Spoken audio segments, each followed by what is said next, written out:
कालचक्र का वर्णन चल रहा है। काल के अनुसार मनुष्यों की प्रवृत्तियों में, मनुष्यों के स्वभाव में और मनुष्यों के शरीर में किस प्रकार से परिवर्तन आते हैं, इस विषय की चर्चा हमारी चल रही थी। उसमें से हमने भोग भूमि के मनुष्यों के शरीर, उनका स्वभाव, उनकी ऊंचाई, उनका खान पीन, उनकी जीवन शैली कैसी होती है, इसका विशद वर्णन हमने पिछले क्लास में किया था। वैसे तो एक बात आप ध्यान में ले लें, काल चक्र के विषय में, भोग भूमि और कर्म भूमियों के विषय में सैकड़ों बातें हैं जिनका वर्णन किया जा सकता है, किंतु हम यहाँ कर्म भूमि, भोग भूमि और काल के विषय में बहुत ज़्यादा डीप में जाने की बजाय सिर्फ हमारे लिए काल समझ में आ जाए, काल का एक बेसिक नॉलेज हमारे लिए मिल जाए, इतना ही उद्देश्य लेकर के ये लेसन यहाँ प्रारंभ किया है। यदि इस लेसन को आगे बढ़ाते जाए तो फिर इसके लिए 10-15 दिन भी कम पड़ेंगे। इतना वर्णन शास्त्रों में भोग भूमि और कर्म भूमि के विषय में पढ़ने को मिलता है। हमें सामान्य जानकारी प्राप्त करना है, और वो भी इसलिए प्राप्त करना है कि हम जहाँ रह रहे हैं और जिस काल में हम हैं, ये यदि पंचम काल है तो इसके पहले 4 कालों का क्या वर्णन है, आदि बातें समझने के लिए काल चक्र की सामान्य जानकारी आवश्यक है। तो कल हम आए थे सुखमा और सुखमा दुखमा, इन 3 कालों का वर्णन कल हमने किया था कि भोग भूमि के मनुष्य कैसे होते हैं आदि। अब हम चलते हैं कर्म भूमि की तरफ। चौथा जो काल है अवसर्पिणी का, वो कौन सा है? दुखमा सुखमा। 5वां है दुखमा और 6वां है दुखमा। ये तीनों काल कर्म भूमि के काल कहलाते हैं। वही भूमि कर्म भूमि के रूप से परिणमन कर जाती है। यही जमीन है, इसी जमीन पर भोग भूमि के 3 काल चल रहे थे। आज इसी धरती पर जो है हम 5वां काल देख रहे हैं। काल के अनुसार ये परिवर्तन आते हैं। धरती वही है, आदमी वैसे ही है। भोग भूमि के मनुष्य भी 2 हाथ और 2 पाँव वाले ही थे, और आज के मनुष्य भी 2 हाथ और 2 पाँव वाले ही हैं। मनुष्यों के स्ट्रक्चर में कोई अंतर नहीं है। रंग में अंतर आ सकता है, ऊंचाई में अंतर आ सकता है, शक्ति में अंतर आ सकता है, बुद्धि में अंतर आ सकता है, आयु में अंतर आ सकता है। बाकी मनुष्यों का स्ट्रक्चर बदलने वाला नहीं है। तो स्ट्रक्चर वही है, बेसिक है, किंतु अंतर क्या आया, वो अंतर हम आज समझ लें। भोग भूमि और कर्म भूमि की व्यवस्था में जमीन आसमान का अंतर है। हमने पहले ही आपको बताया था, जहाँ केवल भोग भोगे जाते हैं, पिछले जन्म के पूर्व पुण्य का जो फल भोगा जाता है, केवल फल ही फल भोगना है, उसे हम भोग भूमि कहते हैं। और कर्म भूमि कहते हैं जहाँ पिछले पाप और पुण्य का मिश्रित फल भोगते हुए हमें कर्म करना पड़ता है। आजीविका चलाने के लिए जहाँ कर्म करना पड़ता है उसे कर्म भूमि कहते हैं। किंतु ये भी बात ध्यान रखना, कर्म भूमि में केवल कर्म ही होता हो ऐसा नहीं है, कर्म के साथ धर्म भी होता है।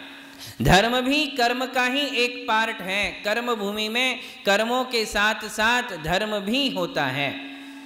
यही धर्म किया जा सकता है, भोग भूमि में धर्म नहीं है। व्रत, संयम, नियम, इनका पालन भोग भूमि में नहीं है, कर्म भूमि में है। भोग भूमि का जब समय होता है तब 2 इंद्रिय, 3 इंद्रिय और 4 इंद्रिय जीवों की उत्पत्ति ही नहीं होती हैं। वहाँ विकलत्रय जीव नहीं होते हैं। किंतु कर्म भूमि का जब प्रारंभ होता है तो विकलत्रय जीवों की उत्पत्ति होने लग जाती है।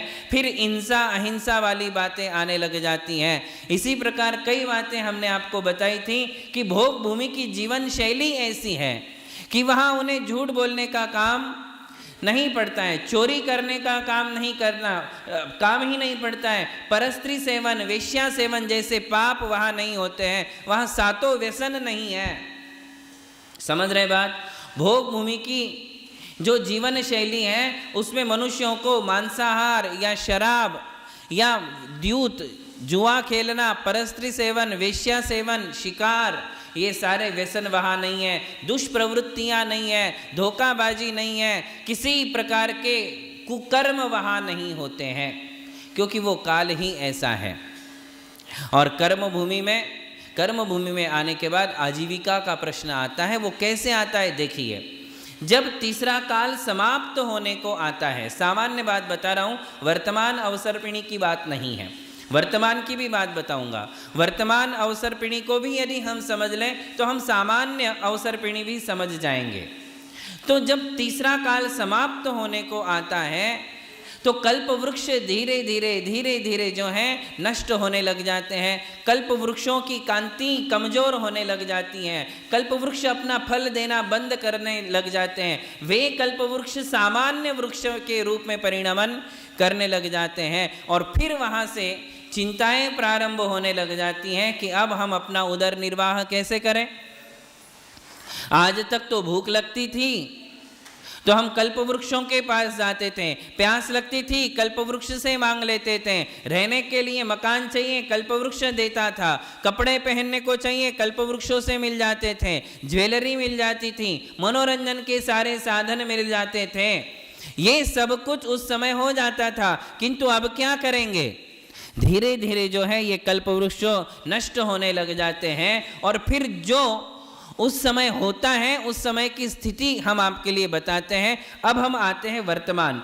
इस वर्तमान काल में जब तीसरा काल समाप्त होने को था और तीसरे काल समाप्त होने में केवल पल्ले का 8वां भाग शेष था, उस समय जो है ये 14 कुलकर होने लग गए। देखिए, तीसरे काल से सुखमा दुखमा से दुखमा सुखमा में आने के लिए, भोग भूमि से कर्म भूमि में आने के लिए जो व्यवस्थाएं होती हैं वो व्यवस्थाएं बता रहा हूं, सारी बातें नई नई होती हैं। फॉर एग्जाम्पल देखिए, एक कल्प वृक्ष जो है तेजांग नाम का था, कल आपको बताया था कि उसकी कांति इतनी जबरदस्त होती है कि सूर्य और चंद्र का प्रकाश धरती तक नहीं आ पाता है। अब वो तेजांग नाम का कल्प वृक्ष जो था फीका पड़ गया, उसकी कांति समाप्त होने लग गई। किसके प्रभाव से?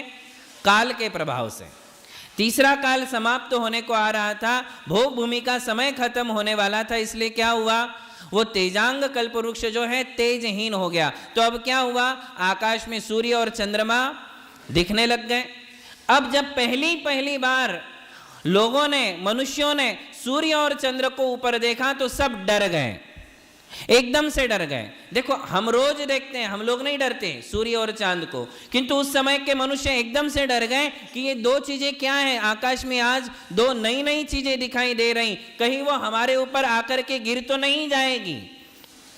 देखो, स्वाभाविक है, पहली बार किसी दिगंबर जैन मुनि को किसी ने देखा ही नहीं है आज तक।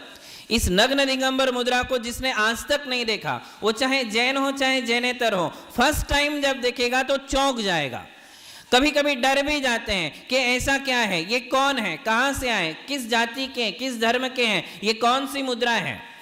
कभी कभी किसी को आश्चर्य होता है, कोई डर जाते हैं, कोई एकदम से दूर हो जाते हैं डर के मारे। पहली बार देखोगे तो ऐसा ही होने वाला है। ऐसे ही उनके लिए पहली बार जब चंद्र सूर्य दिखा तो वो लोग डर गए। उस समय पहले कुलकर हुए, 14 कुलकर होते हैं। कुलकर का मतलब एक ऐसा मनुष्य जो या तो अवधि ज्ञानी होता है या तो जिसे जाति स्मरण होता है, जो महापुरुषों की गणना में आता है, उसे कहते हैं कुलकर, जो उस समय कर्म भूमि की व्यवस्थाओं को लोगों को समझाते हैं। जैसे कि पहले कुलकर हुए थे, तो पहले कुलकर कौन थे? प्रतिश्रुति नाम के कुलकर ने जो है पहली बार उस समय वे थे, उन्होंने उन सारे लोगों को बुला करके समझाया कि देखो, डरने की कोई बात नहीं है। आज तक जो है ये कल्पवृक्ष के प्रकाश में तुम चलते थे, किंतु अब कल्प वृक्ष अपनी प्रभा नष्ट कर गया है, इसलिए तुम्हारे लिए आकाश में सूर्य और चांद नजर आ रहे हैं। अब इनसे तुम्हारे लिए प्रकाश मिलेगा। अब दिन और रात का भेद होने लग जाएगा। ये सूर्य उदय में भी आता है, अस्त भी होता है। चंद्र का उदय, चंद्र का अस्त सारे लोगों को समझाया, दिन रात का भेद समझाया। पहली बार अंधेरा होने लग गया, लोग डर गए कि आज तक तो हमने अंधेरा देखा ही नहीं, ये कैसे अंधेरा हो रहा। तो वो अंधेरा लोगों को समझाया। वो पहले कुलकर थे, उनका नाम था प्रतिश्रुति। ऐसे कितने कुलकर हुए? 14 कुलकर एक साथ नहीं हुए। एक कुलकर को जाने के बाद हजारों वर्ष, लाखों वर्ष जाने के बाद दूसरे कुलकर, ऐसे पहले, दूसरे, तीसरे, चौथे, पांचवे 14 कुलकर हुए। 14 के 14 कुलकरों ने नई नई बात जो सबको ध्यान में आ रही थी वो समझाई। दूसरी बार लोगों ने तारे दिखे, तारे आज तक तारे नहीं देखे थे। जब सूर्य और चंद्रमा, सूर्य अस्त हो जाए, रात्रि हो जाए तो तारे चमकने लगे, तो तारों को देख करके डर गए। दूसरे कुलकर ने तारे सिखाए कि ये तारे हैं, ये नक्षत्र हैं, इनसे हमारे लिए कोई किसी प्रकार का डर नहीं है। ये उनके लिए समझाया। इस प्रकार जो है एक एक बात। भोग भूमि में जो पशु थे, जानवर थे, वो जानवर बहुत शांत स्वभाव के होते हैं। भोग भूमि में मनुष्य भी होते हैं और जानवर भी होते हैं। देखिए, किसका बच्चा है, बाहर ले जाओ, ये समझाने की बात नहीं है। तो भोग भूमि में मनुष्यों के साथ जो जानवर होते हैं वो बहुत ही शांत स्वभाव के होते हैं। वो मीठी मीठी घास वहां खाते हैं, क्रूर प्रवृत्ति के नहीं होते हैं। किंतु जैसे ही तीसरा काल समाप्त होने को था, जानवर क्रूर प्रवृत्ति के होने लग गए। जब वो क्रूर होने लग गए, शेर है, व्याघ्र है, सिंह है, तो नाग है, इनसे लोग डरने लग गए। तो तीसरे कुलकर ने उनके लिए समझाया कि डरने की बात नहीं, अब ये पशु अपनी पशु प्रवृत्ति में आ चुके हैं, तुम्हें उनसे अपनी रक्षा करना चाहिए। कैसे बचना चाहिए, लाठी कैसे हाथ में पकड़ के रखना चाहिए, ये सारी बातें तीसरे कुलकर ने समझाना प्रारंभ किया। ऐसे एक एक बात, ऐसे 14 प्रतिश्रुति, सन्मति, क्षेमंकर, क्षेमंधर, सीमंकर, सीमंधर, चक्षुष्मान, विमल वाहन, यशस्वी, अभिचंद्र, चंद्राभ, मरुदेव, प्रसेनजीत और नाभिराय। कितने कुलकर हुए? 14 कुलकर हुए। 14 के 14 कुलकरों ने नई नई बात सिखाई। किसी कुलकर के जमाने में हुआ ये, किसी कुलकर के जमाने में ऐसा हुआ कि उल्कापात दिखने लग गया, बिजलियां चमकते हुए दिखने लग गई, पर्वत नजर में आने लग गए। पहले पर्वत नहीं थे, नदियां नहीं थी, बादल नहीं थे, बिजलियां नहीं कड़कती थी। तो उस कुलकर ने लोगों को समझाया कि ये सब होता है, ये पर्वत है, पर्वत के ऊपर जाने के लिए सीढ़ी बनाओ, ये बादल बरसेंगे, तुम छाता पकड़ करके चलो, बरसात से तुम्हारी रक्षा होगी। ये सारी बातें सिखानी पड़ती थी। ये किसी काल में सिखाया गया, वहां से ये परंपरा शुरू हुई और हम लोग आज तक वो सारी बातों का निर्वाह करते हैं। अब हमें समझाना नहीं पड़ता, भैया बरसात है छाता लेके जाना, बरसात की से अपनी छाते से रक्षा करना, उस समय सिखाना पड़ा। आई बात समझ में? इसलिए उनको मनु भी कहा जाता है। कुलकर जो होते हैं वो सारी समाज रचना और अपनी जीवन शैली हमारे लिए सिखाते हैं। उस समय उन्होंने ऐसा सिखाया। फिर इसी प्रकार पहले जो थे ट्विंस को जन्म देकर के मर जाते थे। कल बताया ना कि पुरुष छींक से और महिला जम्भाई से तुरंत मर जाती थी, बिना मुख देखे, बच्चों का मुख नहीं देखते थे। अब क्या होने लगा कि वो मरते नहीं थे, बच्चों का मुख देखने लग गए, बच्चों का मुख देख करके डरने लग गए कि ये क्या है। फिर किसी कुलकर ने उनको समझाया ये आपके बच्चे हैं, अब आप इन्हें देख सकते हो। धीरे धीरे जो है माता पिता की उम्र बढ़ गई, बच्चे रह जाते थे, उन्हें वो देखने लग गए। फिर उन्हें लगा कि अब क्या करना चाहिए, तो किसी कुलकर ने उनके लिए समझाया कि इनको सिखाओ, इनके लिए संस्कार दो, इनको लिखना सिखाओ, इनको पढ़ना सिखाओ, इनको खाना खाना कैसे ये सिखाओ, सारी बातें कैसे बैठना आदि आदि बातें सिखाना, संस्कार कैसे देना, ये एक कुलकर ने समझाया। आई बात समझ में आ रही आपको? ये सब समझाना पड़ा। तो 14 कुलकरों ने जो है 14 प्रकार की बातें सिखाई।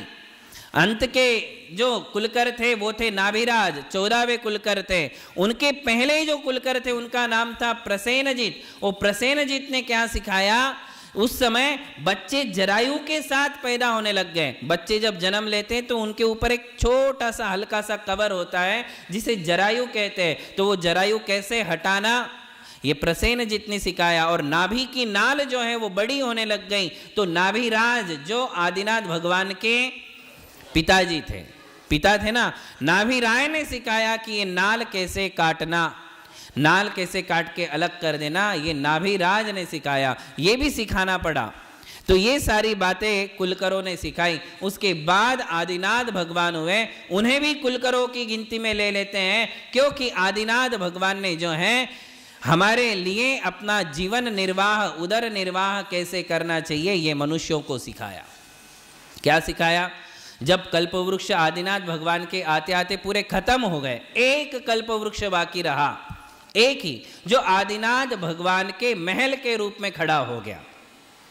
केवल आदिनाथ भगवान का जो महल था वो एक कल्प वृक्ष का रूप था, बाकी सारे कल्प वृक्ष नष्ट हो गए, प्योर कर्म भूमि स्टार्ट हो गई। अब लोग सोचने लगे कि हमारे लिए अपना उदर निर्वाह कैसे करना चाहिए, हम क्या खाएं क्या पिए।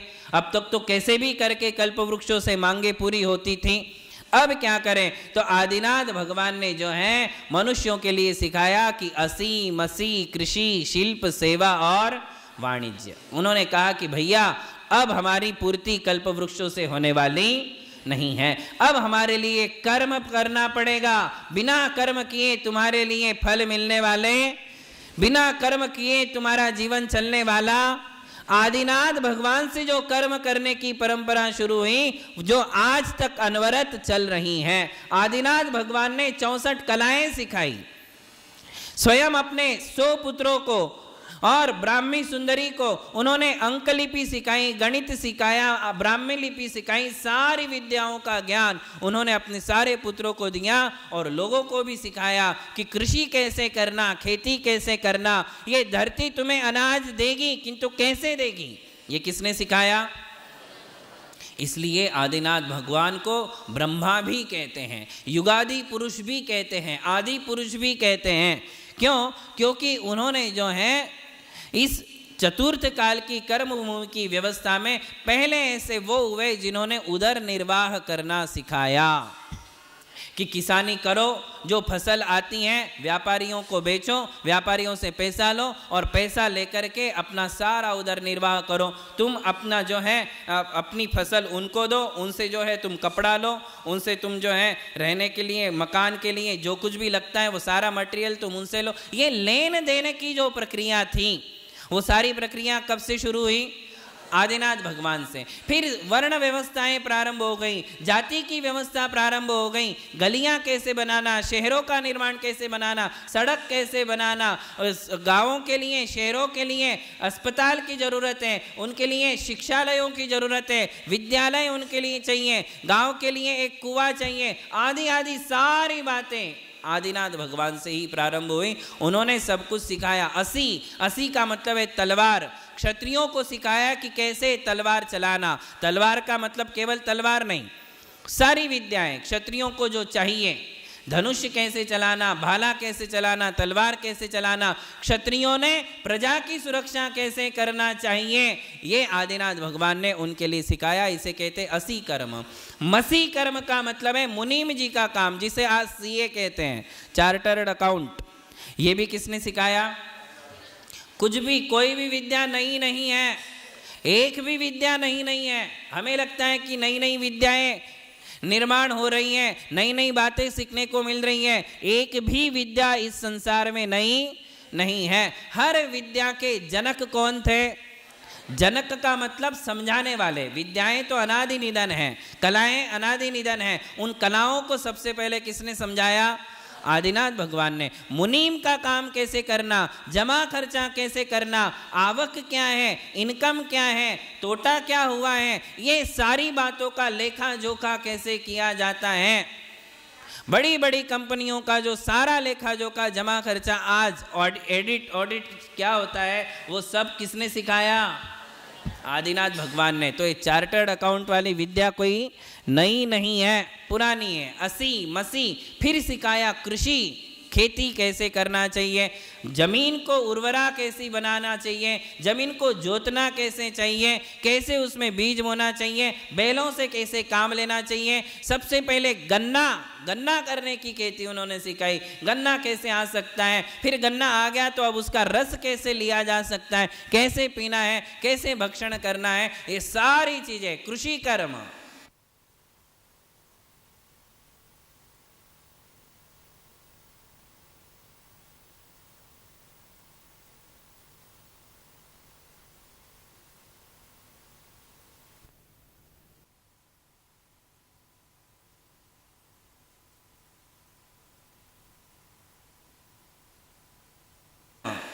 ये कृषि कर्म भी किसने सिखाया?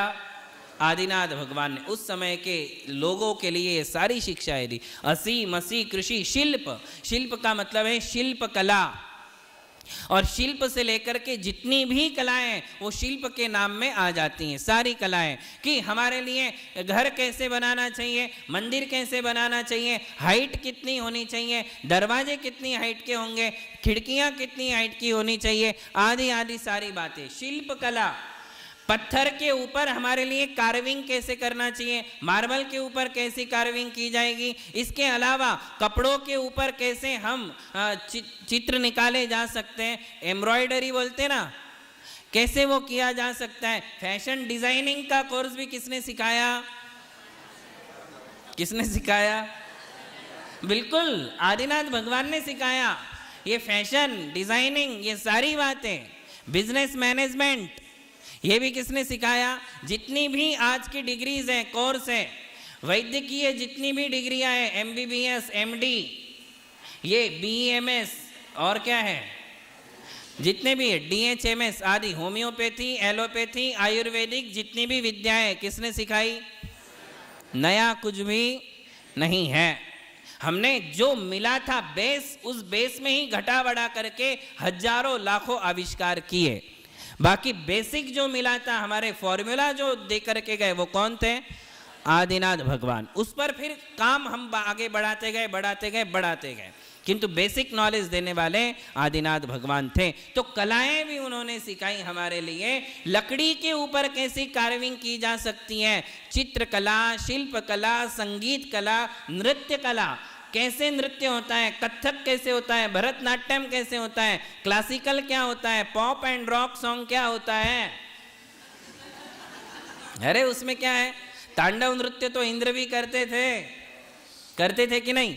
तो तांडव भी कैसा होता है, और कथक कैसे होते हैं, भरतनाट्यम कैसे होते हैं, सारी शिक्षाएं, म्यूजिक से रिलेटेड जितनी भी शिक्षाएं थी वो भी उन्होंने सिखाई। आयुर्वेद हो गया, और व्याकरण हो गया, छंद हो गया, अलंकार हो गया, लेखन से लेकर वक्तृत्व कला से लेकर के जितनी भी कलाएं इस संसार में थी, वो सारी कलाएं किसने सिखाई?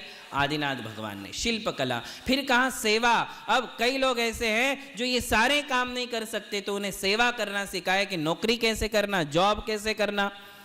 आज भी ये हो रहा, लाखों आज जॉब वर्कर्स है, तो ये जॉब करना, सेवा करना, ये सेवा करने की शिक्षा उनके लिए दी गई। और वाणिज्य का अर्थ है व्यापार कैसे करना, बड़े बड़े व्यापार कैसे किए जाते हैं, समुद्र से रिलेटेड व्यापार कौन से हैं, इसी प्रकार जो है अंदर हमारे सरकार के साथ मिलकर के हमारे लिए कैसे व्यापार करना चाहिए, कैसे कर चुकाना चाहिए, आदि आदि सारी बातें आदिनाथ भगवान ने हमारे लिए सिखाई। तो ये निश्चित है कि जब भी भोग भूमि से कर्म भूमि की तरफ काल आएगा, उस समय ऐसे 14 कुलकर और कुलकरों के साथ साथ महापुरुष होंगे जो समाज के लिए, मनुष्यों के लिए समाज जीवन कैसे जीना चाहिए, परिवार का निर्वाह कैसे करना चाहिए, ये पारिवारिक जो व्यवस्थाएं थी भोग भूमि में नहीं थी, परिवार ही नहीं था, पारिवारिक व्यवस्थाएं नहीं थी, लेन देन का व्यवहार नहीं था, समाज वाला कोई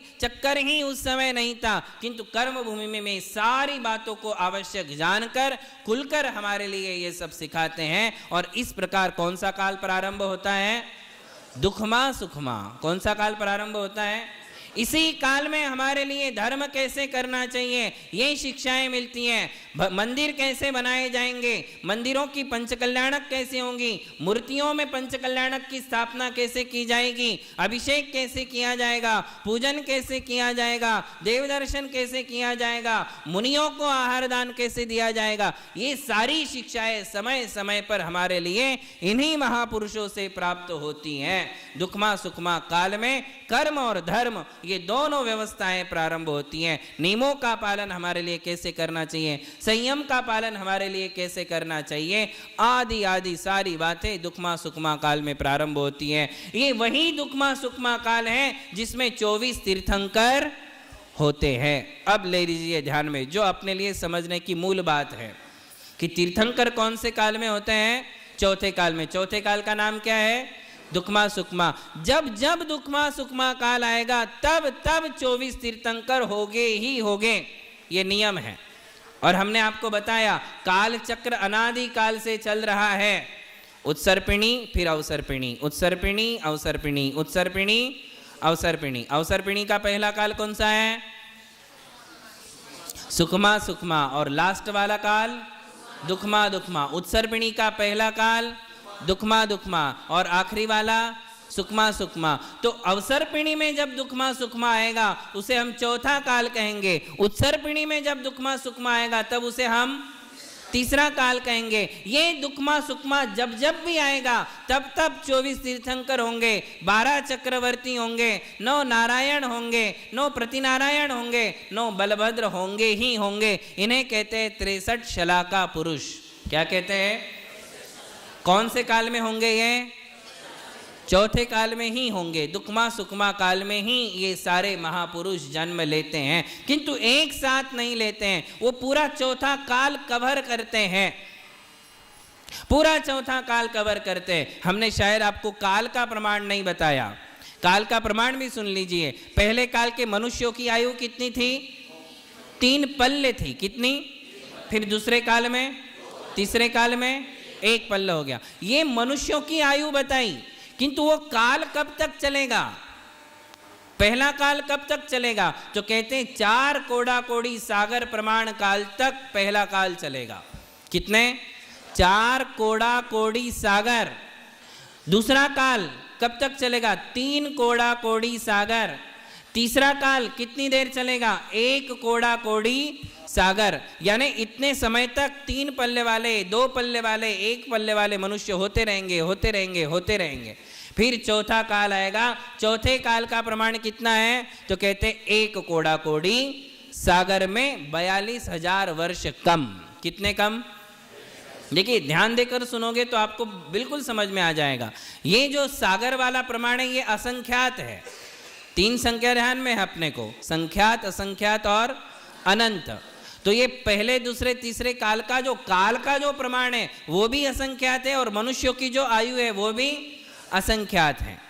काल और मनुष्य की आयु में तो बहुत अंतर रहेगा, काल बड़ा रहेगा, मनुष्यों की आयु तो बहुत छोटी सी है, ठीक है ना। तो ये 3 काल हो गए। चौथा काल कितना है, 1 कोड़ा कोड़ी सागर, उसमें 42,000 वर्ष कम। ये 42,000 वर्ष कम क्यों किए, क्योंकि वो 5वें और 6वें काल में मिल गए।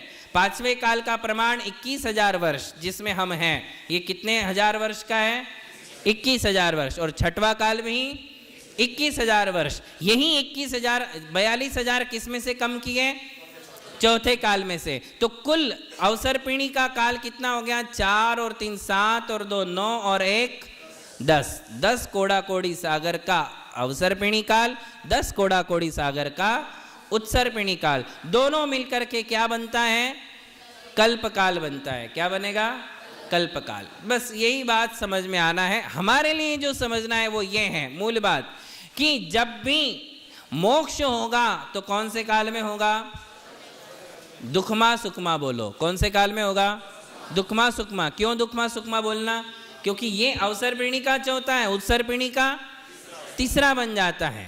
तो मोक्ष कौन से काल में होगा, दुखमा। देखिए आम का पेड़ 12 महीना होता है, किंतु आम कब लगता है, पेड़ तो 12 महीना रहता है, किंतु आम कब लगेगा, बस इसी प्रकार से दुखमा काल में मुनि होते हैं, 5वें काल में, किंतु मुनि बनने के बाद फल नहीं लगता है। मोक्ष वाला फल कब लगेगा? जब दुखमा सुखमा काल आएगा। भाई बात समझ में आ रही ना आपको? ये पेड़ लगाया है आज, 5वें काल में मोक्ष नहीं है, किंतु मोक्ष का मार्ग है। क्या है? तो ये भी ध्यान रख लो, जब भी इस संसार में दुखमा सुखमा काल आएगा तब मोक्ष भी होगा और मोक्ष मार्ग भी होगा, किंतु अवसर्पिणी काल के 5वें काल में केवल मोक्ष मार्ग होता है। क्या होता है? मोक्ष नहीं है। आज वर्तमान में मोक्ष है क्या? मोक्ष नहीं है, इसलिए तो अरिहंत सिद्ध दिख नहीं रहे। यदि अरिहंत सिद्ध दिख जाते तो पंचम काल में भी मोक्ष हो जाता, किंतु वर्तमान में मोक्ष नहीं होता है। 5 में से कितने परमेष्टि होते हैं? 3 परमेष्टि। कौन से? आचार्य, उपाध्याय और दुखमा सुखमा काल में 5 परमेष्टि होते हैं, दुखमा काल में केवल 3 परमेष्टि होते हैं, आचार्य, उपाध्याय, साधु। दुखमा सुखमा काल में मोक्ष भी है, मतलब मंजिल भी है, और मोक्ष मार्ग भी है, रास्ता भी है, किंतु पंचम काल दुखमा काल में केवल क्या है? रास्ता है, मंजिल अभी नहीं मिलेगी। बस इतना सा अंतर हमारे लिए समझना है। चौथे काल के मनुष्यों की ऊंचाई हाईएस्ट कितनी होती है? तो कहते हैं 500 धनुष। कितनी? एक बात और ध्यान में लो, भोग भूमि के काल में हाईएस्ट मतलब मैक्सिमम और मिनिमम वाली कोई बात नहीं होती है कि इतनी ऊंचाई है तो सबकी उतनी ही होगी, कम ज़्यादा बिल्कुल भी नहीं होगी। किंतु चौथे काल में क्या होगा? कोई 500 धनुष का होगा, कोई 400 धनुष का होगा, कोई 300 धनुष का होगा, ऐसा हो सकता है। आज भी देख लो आप। किंतु काल के अनुसार उसी अनुपात में सबकी ऊंचाई होती है। चौथे काल में आदिनाथ भगवान की ऊंचाई 500 धनुष थी, महावीर भगवान की ऊंचाई केवल 7 हाथ की थी। घटते घटते घटते घटते देखो आप 24 तीर्थंकरों में आयु भी घटती गई। आयु देखो कितनी थी आदिनाथ भगवान की? 84 लाख वर्ष पूर्व। कितनी? 84 लाख वर्ष पूर्व की आयु आदिनाथ भगवान की थी। महावीर भगवान की आयु कितनी थी? केवल 72 वर्ष। कितनी? तो ये कमी किस कारण से आ रही? क्योंकि चौथा काल 5वें काल की तरफ जाएगा, 5वां काल 6वें काल की तरफ जाएगा, ऊंचाई भी घटती जाएगी, आयु भी घटती जाने ही वाली, आयु भी घटेगी, ये दोनों चीजें घटती जाएगी। तो ये सब घटने लग गया। तो चौथे काल में मैक्सिमम ऊंचाई कितनी होगी? 500 धनुष। 500 धनुष का मतलब है 1 किलोमीटर में 25% कम, 1.25 किलोमीटर की हाइट।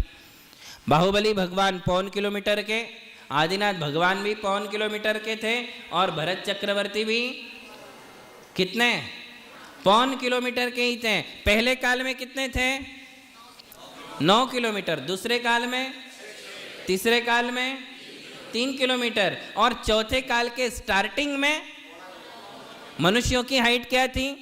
1.25 किलोमीटर। बस उसी अनुपात में, कोई थोड़ा कम थोड़ा ज़्यादा, एकदम ऐसा नहीं कि 1.25 किलोमीटर का 100 मीटर का हो, इतना नहीं ज़्यादा घट बैठ। एक साथ जब भी ऊंचाई घटेगी अनुपात में घटेगी, सबके एक साथ घटेगी। तो घटते घटते घटते महावीर भगवान के समय में लोगों की हाइट कितनी रह गई? 7 हाथ की रह गई, आयु भी घट गई। और हाँ, पहले काल में लोग 3 दिन बाद भोजन करते थे, दूसरे काल में, तीसरे काल में, चौथे काल में, 5वें काल में, 6वें काल में खाने का कोई लिमिटेशन नहीं, दिन रात चरने लग गए। कैपेसिटी थी। आज भी लोग 10 उपवास कर लेते हैं, आज भी लोग 16 उपवास कर लेते हैं। शक्ति नहीं थी ऐसा नहीं, किंतु संयम, उस समय संयम नहीं था भोग भूमि के काल में, किंतु बस नहीं खाते थे, स्वभाव था। क्या था? कोई संयम नहीं लिया था, वो त्यागी नहीं थे कि हम अभी आज बेर जितना खाना खाया 3 दिन तक मेरा त्याग। त्याग नहीं है भोग भूमि में, त्याग व्रत संयम नहीं है। कर्म भूमि का काल जब प्रारंभ होता है तो संयम भी प्रारंभ होता है और साथ में असंयम भी प्रारंभ हो जाता है। क्या शुरू हो जाता है? असंयम भी भयंकर और संयम भी भयंकर। जोरदार संयम पालने वाले और अमर्यादित असंयम पालने वाले, असंयमी लोग भी इस काल में हुआ करते हैं। इसलिए खान पान का कोई नियम, मांसाहार भी प्रारंभ हो गया। जैसे ही कर्म भूमि प्रारंभ हुई तो सब चीजें प्रारंभ हो गई, पाप भी शुरू हो गया और पुण्य भी शुरू हो गया, चोरी धोखाधड़ी ये भी शुरू हो गया, भ्रष्टाचार भी शुरू हो गया और अपराध भी शुरू हो गए। तो अपराधों को नियंत्रण में लाने के लिए कानून भी शुरू हो गया और दंड प्रवृत्तियां भी प्रारंभ हो गई। उद्दंडों को दंड देना पड़ता था। ये कर्म भूमि की व्यवस्था है। पहले जमाने में तो केवल 3 दंड थे। कितने? पूरे कानून में धाराएं 3 ही चलती थी। आदिनाथ भगवान के समय में कितनी धाराएं थी? केवल 3। पहली धारा थी हाँ, दूसरी धारा थी मां और तीसरी धारा थी धिक्कार हो। केवल 3 धाराओं से लोग समझ लेते थे। पहली धारा थी हाँ, मतलब किसी ने यदि कोई पाप कर लिया, गलत काम कर लिया तो इतना भर के जाना कि ओहो, अरे हाँ, बस इतना यदि किसी ने कह गया तो वो बहुत डर जाते थे, उनके लिए बहुत शर्म आती थी। फिर वो नहीं, इससे थोड़े और उद्दंड हो गए तो फिर कहना पड़ता था कि माँ अभी तुम ये नहीं करोगे, तुमसे एक बार गलती हो गई, दोबारा तुम ये गलती नहीं करोगे। फिर भी गलती कर लेता था तो तीसरा दंड था धिक्कार हो तुम्हें। क्या कहते थे? बस इतने में जो है वो समझ जाता था और अपनी गलतियों को सुधार लेता था। आज तो इनका कोई वैल्यू ही नहीं है, ना हाँ की वैल्यू है, ना माँ की वैल्यू है, ना बाप की वैल्यू है, ना माँ बाप की है, ना धिक्कार। कितना भी धुतकारो, धिक्कार दो, किसी को कोई फर्क नहीं पड़ता है। तो धाराएं बढ़ गई। जमाने के अनुसार अपराध बढ़ते गए, पाप बढ़ते गए, पापी लोग बढ़ते गए, क्वांटिटी में फैल गए। देखिए, पाप भी बढ़े और पापी लोग भी बढ़ते गए और उसके कारण कानून भी स्ट्रिक्ट होने लग गया और संविधान, धाराएं ये सब बदलने लग गई, बढ़ने लग गई। इस प्रकार जो है कर्म भूमि की व्यवस्था होती है। ये वही कर्म भूमि है। आज भी हम उसी कर्म भूमि में जी रहे। कर्म भूमि से ही मोक्ष होता है, भोग भूमि से किसी को मोक्ष। कर्म भूमि से ही नरक में भी जाते हैं, भोग भूमि से कोई नरक में। देखिए, दोनों बात है। भोग भूमि से किसी को मोक्ष भी नहीं होता तो नरक भी नहीं जाते, किंतु कर्म भूमि के लोग हैं जो 7 नरकों में जा सकते हैं और यदि धर्म में शूरवीरता आ जाए तो मोक्ष भी जा सकते हैं। जे कम में सूरा ते दम में सूरा। जो कर्म करने में वीर हैं वो धर्म करने में भी वीर होते हैं। तो जितना कर्म उतना धर्म, जितना कर्म उतना धर्म। ये व्यवस्था दुखमा सुखमा काल में भी होती है और यही व्यवस्था दुखमा काल में भी होती हैं। तो दुखमा सुखमा और दुखमा ये काल समझ में आ गया आप सबको। दुखमा काल में, पंचम काल में हाईएस्ट जो आयु होती है वो होती है 120 बरस की। कितनी? ये पंचम काल के प्रारंभ में, यानी 21,000 वर्ष का पंचम काल है। स्टार्टिंग में आयु कितनी होगी? 120 वर्ष की और धीरे धीरे वो घटती जो है उसका एक अनुपात है। 1000 वर्ष में कितने वर्ष घटेंगे? 5 वर्ष घटेंगे जैसे समझ लो। तो घटते घटते कितने घट जाएंगे?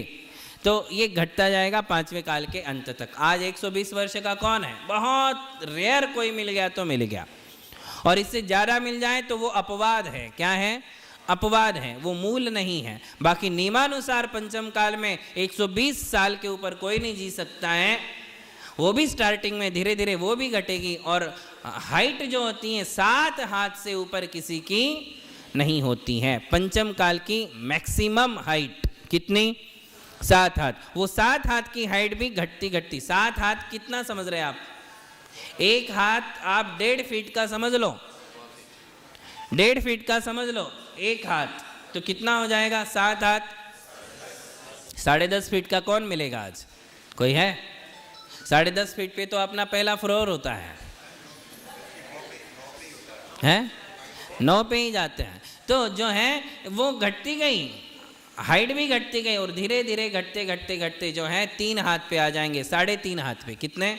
पंचम काल के अंत में। तो ये पंचम काल की हाइट है और ये है। और संयम भी जो है घट गया, रिद्धियाँ घट गई। चौथे काल में ही रिद्धिधारी मुनि मिलेंगे, योगी मुनि मिलेंगे, शुद्धोपयोगी मुनि मिलेंगे। पंचम काल में हमारे लिए रिद्धिधारी मुनि नहीं मिलते हैं। पंचम काल में हमारे लिए योगी मुनि, शुद्धोपयोगी मुनि नहीं मिलते हैं। तो ये सारी व्यवस्थाएं। इसके अलावा एक हुंडाव सर्पिणी नाम का काल होता है। कौन सा?